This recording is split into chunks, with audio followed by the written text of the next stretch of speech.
Friends, ఇప్పుడే అందిన వార్త.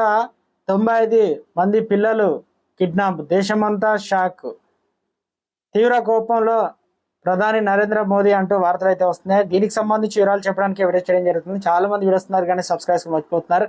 దయచేసి ఛానల్ సబ్స్క్రైబ్ కానీ బెల్ ఐకాన్ ఆల్ పైన ట్యాప్ చేయండి. ఇటువంటి ఇంపార్టెంట్ ఇన్ఫర్మేషన్ మిస్ అవ్వకుండా మీ ఫోన్ నోటిఫికేషన్ రూపంలో వస్తుంది. చాలా మంది మీరు చూస్తున్నారు కానీ లైక్ చేయడం లేదని దయచేసి లైక్ చేయండి. ఇన్ఫర్మేషన్ అందరూ రీచ్ చేసిన వారు అవుతాం మనం.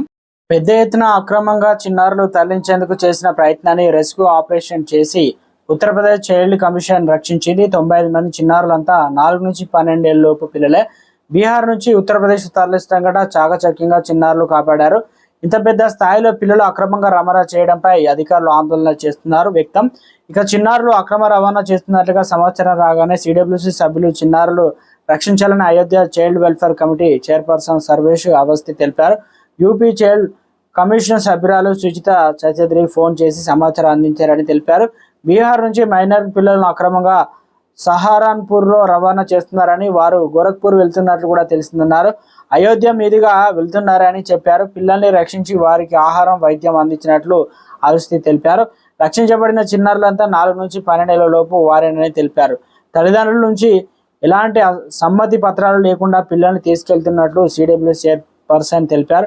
ఎక్కడికి తీసుకెళ్తున్నారని తెలియలేదని పేర్కొన్నారు. పిల్లలంతా 12 లోపు వారని తెలిపారు. తల్లిదండ్రులను సంప్రదించి పిల్లల్ని వారికి అప్పగిస్తామని సిడబ్ల్యూసీ చైర్పర్సన్ అయితే తెలియజేశారు. మొత్తానికి ఇక భారతదేశంలో ఒక్కసారిగా ఉలిక్కిపాటు. ఇక ప్రధాని నరేంద్ర మోదీ గారు సీరియస్. ఎందుకంటే 95 మంది చిన్నారులు, అది కూడా 4 నుంచి 12 ఏళ్ల లోపు కావడం. ఇక కిడ్నాప్ చేశారా లేదంటే తల్లిదండ్రులను ఒప్పించి పత్రాలు అయితే చూపించలేదు.